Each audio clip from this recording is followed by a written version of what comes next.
کے لبیک کے کارکنوں نے راولپنڈی اسلام آباد کے فیض آباد انٹرچینج پر دھرنا دے رکھا ہے اپنے مطالبات کے حق میں۔ زاہد حامد کے استعفے کے علاوہ ان کے تمام مطالبات تسلیم بھی کر لیے گئے ہیں۔ اسلام آباد ہائی کورٹ کی جانب سے دھرنا ختم کرنے کا حکم بھی دیا گیا، مگر عدالتی احکامات ہوا میں اڑا دیے گئے۔ اب سنا ہے کہ اسلام آباد انتظامیہ کی جانب سے ایک خط لکھا گیا ہے جس میں دھرنے کے شرکاء سے درخواست کی گئی ہے کہ براہ مہربانی اس دھرنے کو ختم کر دیا جائے۔ اس درخواست پر یہی کہا جا سکتا ہے کہ کی میرے قتل کے بعد اس نے جفا سے توبہ، ہائے اس زود پشیماں کا پشیماں ہونا۔ راولپنڈی اسلام آباد کے شہریوں کو 11 روز سے جس ذہنی اذیت کا، جس جسمانی کوفت کا سامنا ہے، اس کا اندازہ کیا ریاست کے ان لوگوں کو ہو سکتا ہے جنہوں نے اس دھرنے کے اوپر اس طرح سے کریک ڈاؤن نہیں کیا جس طرح کرنے کی ضرورت تھی۔ احتجاج ہر جمہوریت میں ہوتا ہے، احتجاج پاکستان کے ہر شہری کا بنیادی حق ہے، لیکن احتجاج کا مطلب یہ نہیں ہے کہ احتجاج کے نام پر ریاست کے دیگر شہریوں کی جو زندگی ہے اسے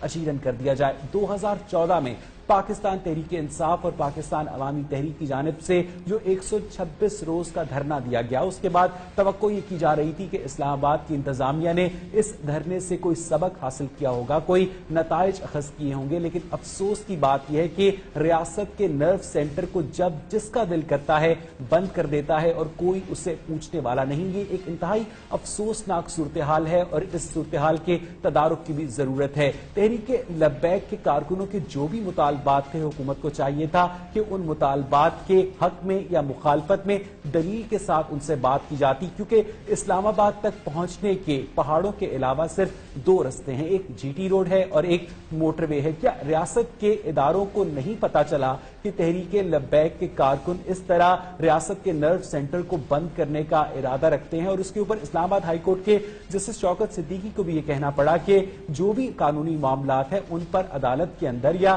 ریاست کے ساتھ بات کی جا سکتی ہے، لیکن ان قانونی معاملات سے ہٹ کر اس طرح لوگوں کی زندگیوں کو اجیرن کرنے کی اجازت نہیں دی جا سکتی۔ اور اگر تحریک لبیک کے کارکنوں کے ساتھ یا ان کے رہنماؤں کے ساتھ حکومت کے کسی بھی قسم کے مذاکرات ہوئے تو ان مذاکرات سے بھی پاکستان کے عوام کو لا علم رکھا گیا، اور اس وقت یہ صورتحال ہے کہ اب بھی تحریک لبیک کے جو کارکن ہیں وہ فیض آباد انٹرچینج پر دھرنا دے کر بیٹھے ہیں، اور راولپنڈی اسلام آباد کی جو عوام ہیں شدید مشکلات سے دوچار ہیں۔ جو کوئی پہلے دفتر 15 منٹ میں پہنچتا تھا، جو کوئی اسکول پہلے 20 منٹ میں پہنچتا تھا، انہیں گھنٹوں کا سفر طے کرنا پڑتا۔ اسی تمام سر صورتحال پر بات کریں گے۔ کامران خان بیورو چیف اسلام آباد ہمارے ساتھ موجود ہیں۔ کامران، بہت شکریہ آپ کے وقت کے لیے۔ یہ بتائیے گا کہ جو فیض آباد انٹرچینج ہے وہ راجن پور میں ہے یا اسلام آباد میں، جہاں ریاست کی جو عملداری ہے نہ ہونے کے برابر ہے؟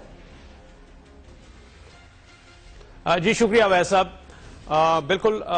جو لوگ راولپنڈی اور اسلام آباد اور یہاں کے اطراف میں رہنے والے ہیں، آپ نے جن اذیتوں کا ذکر کیا، میں سمجھتا ہوں کہ جب تک جو ایکسپیرینس کر رہا ہے وہی اس کو بہتر جان سکتا ہے کہ کتنی اس وقت مشکلات کا سامنا ہے۔ یعنی عملاً راولپنڈی اور اسلام آباد کا جو رابطہ ہے وہ ٹوٹا ہوا ہے، اور جو متبادل چھوٹے موٹے راستے ہیں وہاں پر جو ڈائیورٹڈ ٹریفک اور جتنا بھی وہ کموٹرز وہاں پر آ رہے ہیں وہاں پر کیا عالم ہے کہ جو 10 منٹ کی مسافت ہے اس کے لیے آپ کو 2 سے 4 گھنٹے جو ہیں وہ لگ رہے ہیں۔ میں بتاتا چلوں کہ بالکل آپ نے جو تمہید باندھی تھی اس میں بالکل بجا کہ یہ اس طریقے سے احتجاج کا یہ انداز جو ہے یہ قطعی طور پر نامناسب ہے، اور احتجاج ضروری حق ہے، ہر کسی کا بنیادی حق ہے، لیکن اس انداز میں کہ لوگوں کو جو ہے وہ تکلیف کا سامنا پڑے، اور ایسے احتجاج سے یقینی طور پر اس کو ہر کوئی بھی اس کی تائید نہیں کرے گا۔ لیکن ویسا ایک تصویر کا ایک دوسرا رخ بھی ہے، اور اس کو بھی ضرور دیکھنا چاہیے کہ اس میں حکومت کی بھی جو ہٹ درمی ہے وہ بھی اس کو آپ اگنور نہیں کر سکتے، وہ بھی اسی کہانی کا حصہ ہے۔ آپ یہ دیکھیے کہ آپ نے کہا کہ ان کے مطالبات پورے ہو گئے، ان کے مطالبات پورے نہیں ہوئے۔ ان کا یہ کہنا ہے، ان کا اس وقت ایک نکاتی مطالبہ ہے کہ جو وفاقی وزیر قانون جو کہ اس توہین رسالت جو یہ قادیانیت سے متعلق قانون کو ختم یا چینج کرنے میں جس کمیٹی کے سربراہ تھے، چونکہ ان کے اوپر بنیادی ذمہ داری عائد ہوتی ہے، وہ ان کے استعفے کا مطالبہ کر رہے ہیں۔ اب حکومت جو ہے وہ آپ اندازہ کیجئے کہ انہوں نے اس کے اوپر ایک کمیٹی بھی بنائی تھی، راجہ ظفر الحق نے اس کمیٹی کی سربراہی کی، اس کمیٹی نے اپنی تفتیشی رپورٹ بھی مرتب کی، وہ رپورٹ موجود بھی ہے، اس کے باوجود اس کو منظر عام پر نہیں لایا جا رہا. یعنی اس کے جو ذمہ داران ہیں ان کو قطعی طور پر جو ہے وہ حکومت جو ہے ان کی پردہ پوشی کر رہی ہے, ان کو پناہ دے رہی ہے اور ان کو سامنے نہیں لا رہی. یہی مطالبہ ہے ان کا بھی. جو اس وقت مظاہرین ہیں وہ یہ کہتے ہیں کہ اس قانون کو تبدیل کرنے, اس کے ساتھ چھیڑ چھاڑ کرنے کے پیچھے باقاعدہ ایک سازش ہے, قادیانیوں کی سازش ہے, اور اگر کوئی اس میں کوئی اعلی کار بنا ہے تو اس کو سامنے لایا جانا چاہیے. یہ ان کا واحد مطالبہ ہے. اگر اس مطالبے کو مطالبات ہیں وہ بھی اگر غلط طریقے سے کیے جائیں تو آپ نے اپنی گفتگو کے آغاز میں کہا تو وہ غلط معلوم ہوتے ہیں. تحریک لبیک کے جو کارکنوں کے جو بھی مطالبات تھے زاہد حامد کے استعفے کے علاوہ وہ تو منظور ہو گئے. اب بات اٹکی ہے زاہد حامد کے استعفے پر وہ حکومت لیتی ہے یا نہیں لیتی. لیکن اس دوران آپ نے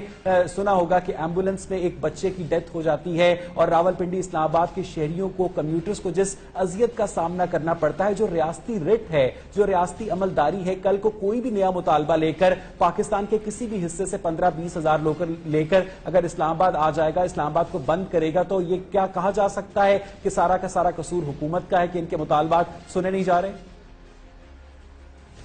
جی بالکل بجا, آپ نے بالکل درست اس کی جو ہے منظر کشی کی ہے کہ کسی بھی طور پر اس طریقے سے راستے میں بیٹھنا اور لوگوں کے لیے ایک بڑی تعداد میں لوگوں کے لیے جو ہے وہ تکلیفیں جو ہیں وہ اس کا بننا. یہ دیکھیں میں یہ بتاتا چلوں کہ خاص طور پر یہ جو معاملہ ہے, دیکھیں یہ انتہائی نازک معاملہ ہوتا ہے, اور خاص طور پر جہاں ناموس رسالت کی بات ہو, اس میں حب رسول کی بات ہو, تو اس میں نہ میں, نہ کوئی مولوی, نہ کوئی مذہبی گروپ اور نہ ہی کوئی حکومت جو ہے وہ نہ کسی دوسرے کے دین پہ, اس کے عقیدے پہ, اس کے ایمان پہ شک کر سکتی ہے اور نہ ہی کرنا چاہیے. لیکن یہ والا معاملہ جو تھا اس میں ان کا دیکھیں صرف ایک واضح موقف ہے. اب حکومت کیا کر رہی ہے, دیکھیں ویسے حکومت کہہ رہی ہے کہ جی نہ تو ہم اس شخص کو سامنے لائیں گے جو اس میں اعلی کار بنا, نہ ہی ہم وہ جو رپورٹ مرتب ہوئی ہے نہ وہ منظر عام پر لائیں گے, نہ ہی ہم زاہد حامد سے استعفیٰ لیں گے, نہ ہی زاہد حامد کے لیے کوئی کاروائی کریں گے. یعنی وہ تو بالکل بھی قطعی طور پر اس میں اپنے پروں پر پانی نہیں پڑنے دے رہی. بالکل ٹھیک ہے. کامران ہمارے ساتھ ہی رہیے گا. اس وقت senior anchor person Gharida Farooqi ہمارے ساتھ ٹیلی فون لائن پر موجود ہیں. اسی تمام معاملے پر ان سے مزید بات کرتے ہیں. غریدہ بہت بہت شکریہ آپ کے وقت کے لیے. انتخابی اصلاحات بل 2017 منظور ہونے کے بعد اور راولپنڈی اسلام آباد کے فیض آباد انٹرچینج پر تحریک ناموس کے دھرنے میں جو درمیانی دن تھے, کیا ان دنوں میں اس سارے معاملے کو ریزالو نہیں کیا جا سکتا تھا؟ کیا بیک چینل رابطے کیے گئے آپ کی اطلاعات کے مطابق کہ وہ رابطے ناکام ہوئے تو یہ دھرنا دیا گیا اور اسلام آباد کو مفلوج کیا گیا؟ دیکھیے اس وقت اویس اگر آج کی سچویشن کی ہم بات کریں تو آج سینٹ سے بھی منظور ہو گیا ہے جو عقیدہ ختم نبوت صلی اللہ علیہ وآلہ وسلم کا جو قانون ہے, جو اس کے حوالے سے حلف نامہ ہے, کل قومی اسمبلی سے وہ منظور ہو گیا تھا, آج وہ سینٹ سے بھی منظور ہو گیا ہے. باوجود اس کے کہ سینٹ میں اراکین کی تعداد کم رہی اور حلقہ بندیوں کا بل